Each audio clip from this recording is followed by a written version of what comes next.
j'ai une question. Je voulais justement aussi signaler pendant que j'y suis que je pense que cette conférence, je vais la retraduire sous forme d'un article qui paraîtra dans l'astronomie, voilà. Ça sera formidable. Moi j'ai une question. Quelle est la part d'hypothèse dans tout ce que vous avez fait sur tous ces engrenages? Parce qu'il y a des choses qui paraissent extraordinaires, des engrenages coniques, tout ça. En fait, dans tout ce que je vous ai montré, déjà j'ai essayé de vous montrer que des choses sûres, en particulier pour les textes, donc je vous ai toujours montré la partie sûre et la partie extrapolée. Dans les engrenages, il n'y avait évidemment pas d'engrenage conique de cette forme-là, ça c'est une reconstruction moderne, mais il y a des engrenages, en fait c'est un renvoi d'angle qui est un peu approximatif, qui est utilisé par exemple pour la Lune. Alors ce que j'ai pas dit non plus, c'est qu'on pense en fait sérieusement que cette machine, en fait, elle devait très mal marcher. Si d'un point de vue théorique, elle marchait très très bien. Là, les dentures, ce sont des triangles, tout bêtement. Hein. Et donc, d'ailleurs, il y a des dents cassées, il y a eu il y a sur certaines roues, il y a eu des dents qui ont été reconstituées après, qui ont été refaites après. Donc tout ce que j'essaie de vous montrer, sauf sur les planètes, en fait, tout est sûr. Des questions, s'il vous plaît? Vous avez des questions? Alors vous parlez fort parce que j'ai pas de micro HS. Quels sont les matériaux utilisés pour la machine? Alors je suis vraiment sous le tout parce que j'ai un super trou de mémoire. Je pense qu'elle était faite en laiton. Il n'était pas en plastique. Elle était pas en plastique, mais je ne sais plus si elle était en bronze ou elle était en laiton, mais je pense qu'elle était plutôt en laiton. Je pense qu'elle était en laiton. Et c'est pour ça que vous trouvez ça dans la littérature. Alors en fait, on s'est aperçu qu'elle était faite dans une seule plaque en fait, de laiton, qui avait servi à faire les différentes couches qui ont donné les engrenages. Est-ce qu'il existe un modèle complet de la machine qui fonctionne? Oui, en fait, dans le monde, de par le monde, j'ai cité Wright. Wright a construit énormément. Mais dans un musée ou quelque part? Ouais, enfin, vous voyez ça sur Internet ou au musée de Londres, il me semble qu'il y a des machines qui ont été faites par. Alors, le truc, si vous voulez, c'est qu'aujourd'hui, les gens ne se contentent plus de faire la partie existante de la machine. Ils extrapolent aussi le planétaire de l'avant, et Wright a énormément travaillé sur le sujet, mais c'est pas le seul. Hein. Donc des machines, on existe un certain nombre de par le monde, et on s'aperçoit quand même comme je disais tout à l'heure, elle devait certainement très mal marcher, et en plus le mécanisme génial là, qui permet de changer la vitesse de la Lune introduit un point dur dans la rotation et bloque un peu la machine. Une question là. Oui, quelle était l'énergie qui avait fonctionné la machine? Alors comme je l'ai dit, c'était certainement une manivelle. Il y a une entrée principale. Monsieur là. J'ai une question un peu particulière.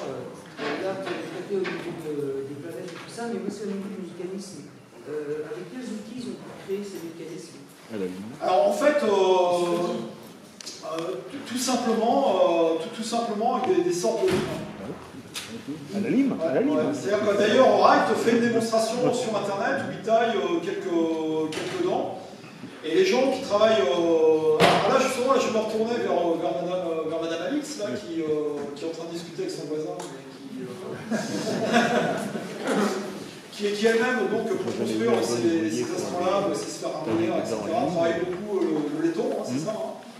Et donc, qui pourra vous expliquer comment ça se travaille. Ça se travaille quand même relativement.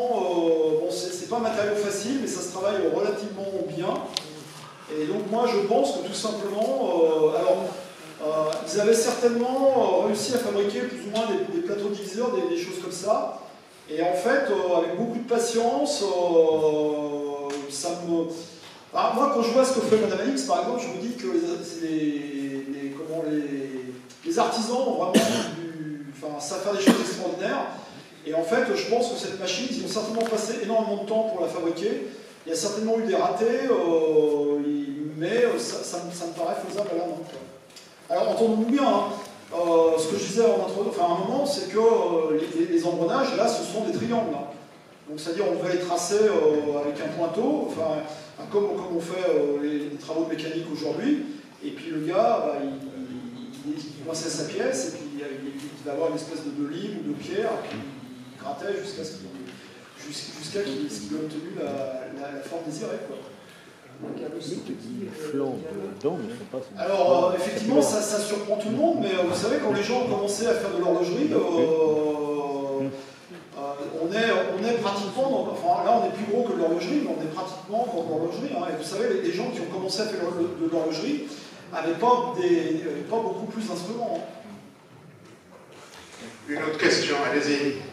Est-ce qu'on a une idée de quand est-ce qu'on s'en servait, à quoi ça pouvait servir, et le mode opératoire, et pour qui, pourquoi? Ça, c'est effectivement aujourd'hui un grand mystère. Alors, tout à l'heure, j'ai parlé de cette... on sait donc que justement les Grecs avaient un art qui s'appelle le sphéropoiai. Et on sait qu'une grosse partie des instruments qu'ils fabriquaient étaient justement à des fins pédagogiques ou à des fins pour... tiens, se faire armiller, il y a une coquille. Ou pour s'aider, parce que vous savez aussi très bien que faire de la géométrie sphérique, quand vous n'avez pas inventé la géométrie sphérique, c'est un peu compliqué, quoi.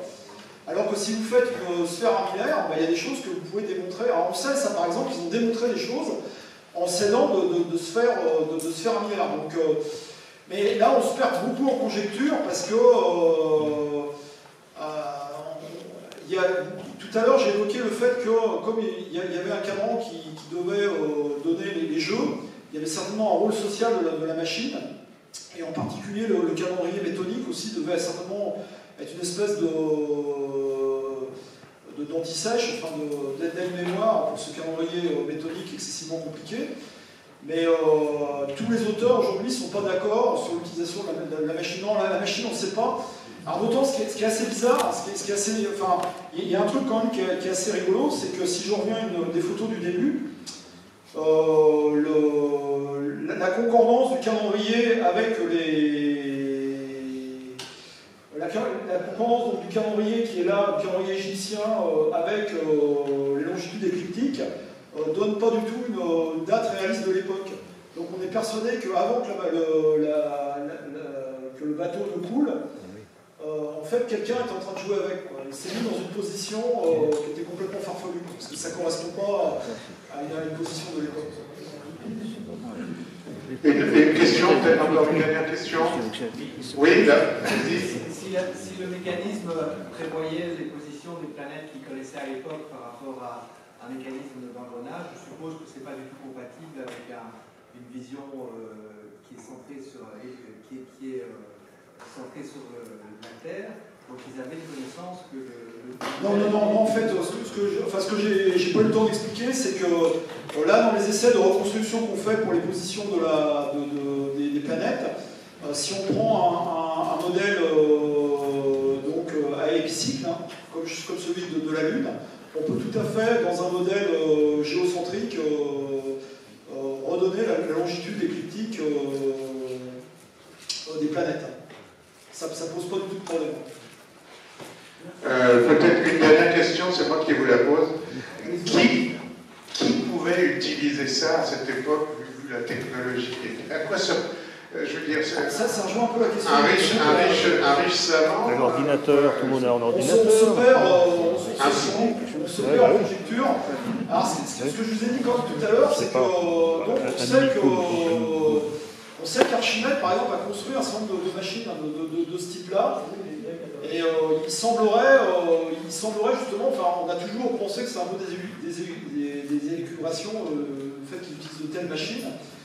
Et aujourd'hui, on se perd en conjecture. Alors, en fait, moi, une de mes théories là-dessus, et une des théories de la disparition de ce type de machine, c'est qu'aussi, enfin, vous savez qu'à cette époque-là, la grosse utilisation quand même il faut être honnête, hein, la grosse utilisation de l'astronomie, c'était quand même l'astrologie. Hein. Et donc, moi, je pense qu'il y a eu des chances que cette machine soit aussi utilisée à des fins astrologiques. Et en fait, l'une des raisons de la disparition de ce type de machine, c'est que sous l'Empire romain, les machines astrologiques étaient formellement interdites, puisqu'en fait, ce qu'on avait peur, c'est qu'on puisse prédire la mort de l'empereur, ce qui était une information éminemment stratégique quand vous comptez qu'il fallait des mois.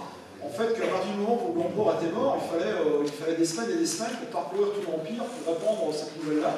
Et donc, qui aurait été capable de prédire cette mort? Alors, si tant est que l'astrologie ça marche, hein. Enfin, l'astrologie n'a jamais rien prédit. Hein.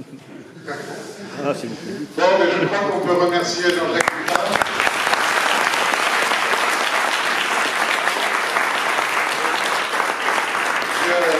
Je vous souhaite une bonne soirée et je vous donne rendez-vous le 8 avril.